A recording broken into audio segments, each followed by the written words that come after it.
Cinema కూడా ప్రతి క్షణం ఏం జరుగుతుందని మనం చూసి ప్లాన్ చేసి కంట్రోల్డ్గా చేస్తే తప్ప నిర్మాతగా నిలబడలేము. అందుకని ఈ స్టేజ్లో మనం సినిమా తీయడానికి వెళ్తే మనం కాన్సన్ట్రేషన్ లేకుండా చేస్తే దెబ్బతింటాము, వద్దు అని నేను అనుకున్నాను. అలాగే మా బ్రదర్ కిషోర్ గారు కానీ మా బాబు రామ్మోహన్ కానీ వాళ్ళు కూడా ఈ బిజినెస్లో రియల్ ఎస్టేట్ బిజినెస్లో ఫుల్ బిజీ అవడంతో సినిమా ఆపేసాం. ఇప్పుడు తీయాలని కోరుకుంది, ఏం తీయాలో ఎలా తీయాలో తెలియట్లేదు. మా ఆలోచనలన్నీ మధ్యతరగతి ఆలోచనలాగానో పాత సినిమాల ఆలోచనలాగానే వస్తున్నాయి తప్ప ఈ మోడర్న్ సినిమా దానికి ఇంకా దానికి ఇది అవ్వలేక మహిమలు మాయలు మంత్రాలు బాగా పండే టైం సార్ ఇప్పుడు. అలాంటి సినిమా తీయండి సార్. ఇప్పుడు మన హనుమాన్ చూడండి ఎంత బాగా హిట్ అయిందో. అంటే దాంట్లో ఏమైందంటే సోషో మైథలాజికల్ సినిమా లాగా చేశారు. అది కరెక్ట్. అది ఏదో ఒక దేవుడు అట్లా దీనికి బాగా ఉంది సార్. కార్తికేయ అంతకు ముందు అంటే ఇవి అసలు తిరుగు లేకుండా హిట్ అవుతున్నాయి ఈ పద్ధతిలో ఉండే సినిమాలన్నీ అనిపిస్తుంది నాకు. మంచి లైన్ తీసుకున్నాడు చూసే వాళ్ళకు కూడా ఒక పాజిటివ్ ఇది వస్తుంది, ఒక దైవ కనెక్షన్ వస్తుంది కదా. సో దానివల్ల అందరూ ఇష్టపడి పెద్ద హిట్ అయిందంటే హిందీలో కూడా పెద్ద హిట్ అయిపోయింది. అవును సార్. వీళ్ళందరూ తెలుగు యాక్టర్లు ఈ తెలుగు సినిమా అక్కడ రిలీజ్ చేస్తే అది పెద్ద హిట్ అయిపోయింది. అలా వి ఎక్స్పెక్ట్ సార్ మీరు తప్పకుండా, ఎందుకంటే యువర్ సో యాక్టివ్ అండ్ ఇంకా అదే ఏ టైప్ అనేది ఇక్కడ డిసైడ్ చేసుకోలేదు. కథలు వింటున్నాను కానీ ఏదోదో చెప్తున్నారు. మనం ఇలాంటి కథలు అయితే మనం ఇక్కడ కూర్చొని రోజు పని చేయొచ్చు అన్న లెవెల్లో కథలు మాట కామట లవ్ స్టోరీలు బోరు సార్. ఎందుకంటే ఇప్పుడు బాగా మారిపోయాయి లవ్ స్టోరీ పద్ధతి. ఎరా అంటే ఎరా అనుకుంటున్నారు అబ్బాయి అమ్మాయి, అందరూ మందులు తాగుతున్నారు, అందరూ సిగరెట్లు తాగుతున్నారు. అది అండ్ ఇప్పుడు ఇద్దరు అబ్బాయిలు ఒక అమ్మాయి ఇలాంటివి ఎక్కువైపోయాయి. అంటే దాంట్లోకి వెళ్ళలేదు నేను నిజంగా. చిరాగ్గా ఉంటుంది కదా సార్ చూస్తే కూడా. తర్వాత లివింగ్ టుగెదర్లో పెరిగిపోయినాయి సోషల్ లైఫ్లో కూడా. ఆ లివింగ్ టుగెదర్లు తీయాలన్నా కూడా నా మనసు అవ్వదు. మీరైతే సంప్రదాయవాది సార్ అయితే పూర్తిగా. ఎందుకంటే కుటుంబం, భార్య, పిల్లలు, అది ఫ్యామిలీ ఓరియంటెడ్. ఆ సినిమా లాగా ఒక సినిమా తీస్తే ఇప్పుడు ఆడుతుందా లేదా అనేది అనుమానం ఉందండి. అందుకే వాటి రెండింటికి వయా మీడియా సోషల్ ఫ్యాంటసీ. అదే సార్ సోషల్ ఫ్యాంటసీ మధ్యలో పెడితే. అవును సార్. ఇప్పుడు అంటే మీరు శోభన్ బాబు గారికి కూడా చాలా క్లోజ్ కదా సార్. వారికి ఇన్ఫాక్ట్ రియల్ ఎస్టేట్ లో డబ్బులు పెట్టమని ఆయన మీకు సలహా ఇచ్చారా, మీరే ఆయనకి ఇచ్చారంటే? లేదు, ఆయన ఒక రోజున అడిగారు, మురళీమోహన్ గారు మీ ఎర్నింగ్స్ అన్ని ఎక్కడ ఇన్వెస్ట్ చేస్తారు ఏంటి అని అడిగారు. Sir I'm basically business man అండి, సినిమాల్లోకి వచ్చినా కూడా సినిమాలు తీసుకుంటున్నా కంపెనీ పెట్టి, అలాగే నాకు నచ్చిన సినిమాలు జిల్లాలు కొనుక్కుంటున్నాను, ఈ రెండు కాకుండా 2 డిస్ట్రిబ్యూటర్ కంపెనీలో షేర్లు కూడా పెట్టానండి అని. అంటే వాళ్ళకి మీకు లాభాలు పంచిపెడతారని అనుకుంటున్నారా అన్నాడు. పంచిపెడతారండి, చాలా మంచి వాళ్ళు అండి అని. మిమ్మల్ని మీ అంత పిచ్చాళ్ళు ఎవరో ఉండరు, వాళ్ళు కష్టపడి సంపాదించి ఆ డబ్బుల్ని మీకు పంచుతారంటే వాళ్ళు తినగా ఏమైనా మిగిలితే మీకు ఇస్తారు ఎవరు ఇట్లా అన్నాడు. కాదండి అన్న. మొత్తానికి 2 కూడా ఫెయిల్ అయిపోయి సంవత్సరం అయిన తర్వాత 2 పోవటం కాకుండా నా డబ్బులు కూడా మళ్ళీ పెట్టిన డబ్బులు పోవటమే కాకుండా మళ్ళీ మిగిలిన డబ్బులు కూడా అప్పులు తెచ్చా కదా. అప్పుడు మళ్ళీ ఆయన దగ్గరికి వెళ్ళి అడిగామండి, మీరు చెప్పినట్టే అయింది, మీరు నాకంటే సీనియర్ హీరో, నాకంటే పెద్ద హీరో, నాకంటే ఎక్కువ రెమ్యూనరేషన్ తీసుకుంటున్నారు, మరి మీ డబ్బులంతా ఎక్కడ ఇన్వెస్ట్ చేస్తారండి అని అడిగితే అప్పుడు చెప్పాడు ఆయన, ఈ ప్రపంచంలో 3 వంతులు సముద్రమే ఉంది, 1 వంతే భూమి. ఆ భూమిలో కూడా మంచు పర్వతాల మీద మనం వెళ్ళి ఉండలేము, అలాగే ఎడారుల్లో మనం ఉండలేము. నివాసయోగ్యమైన స్థలాలు తక్కువే ఉంటాయి. ఈ భూమిని ఎవరో పెంచలేరు, భూమి అలాగే ఉంటుంది. జనాభా విపరీతంగా పెరుగుతున్నారు ప్రపంచం యావత్తు.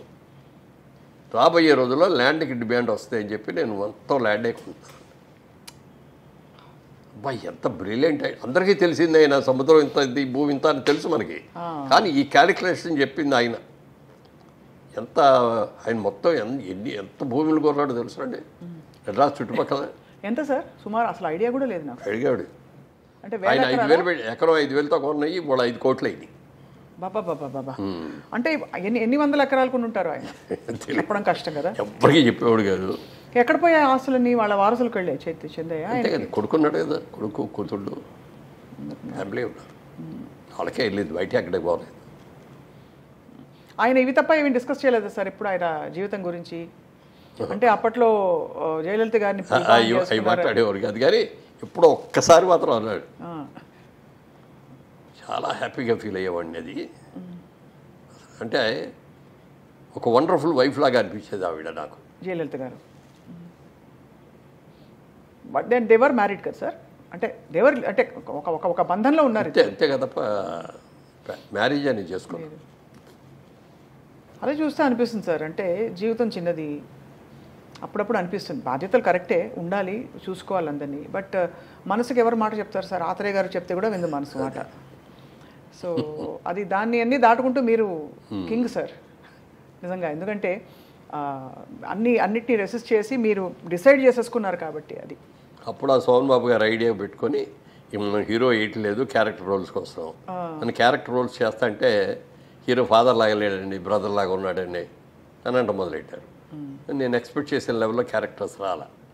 ఇప్పుడు మనం ఇంక దీని మీదే బేస్ అయితే మనం దెబ్బతింటాం, ఉన్నదంతా తిరతా కూర్చుంటే బిజినెస్ చేయాలని అప్పుడు హైదరాబాద్ షిఫ్ట్ కూడా అయ్యాం కాబట్టి అప్పుడు సోమన్ బాబు గారు చెప్పిన ఐడియాతో రియల్ ఎస్టేట్లోకి దిగడమే కాకుండా రాణించారు సార్. అసలు హౌ టు రాణించారంటే అందరు కూడా వద్దన్నారు ఇక్కడికి రాగానే. ఇక్కడ అన్ని మోసాలు, గోండాయిజం చాలా ఉంటుందండి. నెక్స్ట్ అదే అడగబోతున్నాను. అమ్మిన పొలాన్ని మళ్ళీ ఇంకోటి రిజిస్ట్రేషన్స్ ఇవన్నీ డబుల్ రిజిస్ట్రేషన్, త్రిబుల్ రిజిస్ట్రేషన్లు జరుగుతాయండి అన్నాడు. నేను మాత్రం అలా చేయను. ప్రతి వాడికి కూడా నాకు అంటూ ఒక చిన్న ఇల్లు కట్టుకోవాలనే ఆశ ప్రతి ఒక్కడికి ఉంటుంది. ఇల్లు కట్టుకునే డబ్బులు లేకపోయినా ఒక స్థలం 100 గజాలు 200 గజాల స్థలమాన్ని కొనుక్కుందాం, డబ్బులు ఉన్నప్పుడు ఇల్లు కట్టుకుందాం అనుకుంటారు. ప్రతి ఒక్కరి ఆశ ఇది. ఈ ఆశని, ఈ కళని నిజం చేసే వ్యాపారం నాది రియల్ ఎస్టేట్ అంటే. అంత నీట్గా దాన్నే దృష్టిలో పెట్టుకొని చేస్తాను. ఎవ్వరు మోసం చేయటం అనేది కానీ, లేకపోతే ఇంకో ల్యాండ్ ఇంకోటి చేయటం కానీ, క్లియర్ ల్యాండ్స్ రైతుల దగ్గర నుంచి కొనుక్కుంటాను, దాన్ని ఇచ్చేస్తాను, దానికి అమ్ముతాను, దాన్ని బాగా బ్రహ్మాండంగా డెవలప్ చేసి అమ్ముతాను అని చెప్పి అట్లా చేశాను. అలాగే చేసాం. ఇవాళ ఈ స్టేజ్లో ఉన్నామంటే ఆ జైవేరీ సంస్థకు వచ్చిన పేరు, ఆ నిజాయితీగా ఇన్నేళ్లలో మీరు చూస్తే నా చిన్నప్పటి నుంచి కూడా, చిన్నప్పుడు మా ఊర్లో ఉన్నప్పుడు కానీ, స్కూల్లో కాలేజీలో చదువుకున్నప్పుడు కానీ, విజయవాడలో బిజినెస్ చేసినప్పుడు కానీ, మెడ్రాస్ వచ్చి సినిమా రంగంలో ఉన్నప్పుడు కానీ, హైదరాబాద్ వచ్చి మళ్ళీ రియల్ ఎస్టేట్లో వచ్చిన తర్వాత కానీ, రాజకీయాల్లో ఉన్నప్పుడు కానీ ఎప్పుడు ఎక్కడ ఒక బ్లాక్ మార్క్ మురళీమోహన్ తప్పు చేశాడు అనేది రాకుండా బతికారు. చాలా గొప్ప విషయం సార్ అది. అది పెద్ద, అదే ఒక పద్మవిభూషణ్ కంటే ఎక్కువ అది. ఎందుకంటే మీరు ఇచ్చుకోవాల్సిన గొప్ప ఇది సార్ అది. కానీ ఎప్పుడైనా మీకు ఇంకా నాకు నెక్స్ట్ ఏంటి అని ఆలోచిస్తే ఇంకా సాధించవలసింది ఏమైనా ఉందా అనిపిస్తుంది? లేదు, అసలు నేను ఎప్పుడు నెక్స్ట్ ఏంటి అనేది ఆలోచించలేండి. ఎందుకంటే నాకున్న అర్హత కంటే నాకు అన్నీ ఎక్కువ వచ్చినాయి నా ఫీలింగ్. నేను బిజినెస్ మ్యాన్ అవ్వాలనుకున్నా, ఇంత బిజినెస్ మ్యాన్ అవుతాను నేను అనుకోలేదు. నేను సినిమా యాక్టర్ అవ్వాలని అనుకోకపోయినా అయ్యాను. అది నాకేమొస్తే అది చేశాను తప్ప నాకు అది కావాలి, ఇది చేయాలి, ఈ క్యారెక్టర్ చేయాలి అనే ఇది ఉండేది కాదు. డీసెంట్ క్యారెక్టర్స్ చేయాలి, డీసెంట్ సినిమా చేయాలి. అందుకని ఏ రోజున కూడా ఏ నిర్మాత డబ్బులు ఇచ్చినా ఇవ్వకపోయినా సినిమా చేశాను. కొత్తగా మా కృష్ణ గారి ఇన్ఫ్లుయెన్స్ కూడా ఉండి ఉంటుంది నా మీద. ఎవరిని డబ్బులు అడిగేవాడు కానీ డబ్బులు ఇస్తే కానీ షూటింగ్ రాలనే మాట నేను అనలా. వాళ్ళందరూ ఎంతో కష్టపడి ఆఖరికి భార్య మెడలో మంగళసూత్రం కూడా అమ్మి సినిమాలు తీసిన వాళ్ళు చాలామంది ఉన్నారు.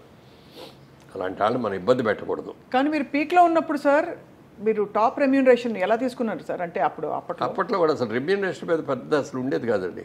జస్ట్ ఇది వాళ్ళు ఏవి ఇవ్వగలిగితే అది తీసుకున్నాను అంతే తప్ప ఇంత డిమాండ్ చేసి నాకు 5 కోట్లు కావాలి. అప్పుడు అసలు కోట్లు లేవండి. మా రోజుల్లో అన్ని లక్షలే. 10 లక్షలు కావాలి, 20 లక్షలు కావాలని కూడా ఏ రోజున అడగల. నేను మ్యాక్సిమం తీసుకున్న, ఈ రోజు వరకు నేను తీసుకున్న మ్యాక్సిమం రెమ్యూనరేషన్ అంతా అంటే 5 లక్షలు. కానీ అందులో పొదుపు చేశారు చూడండి సార్, సేవ్ చేసి దీన్ని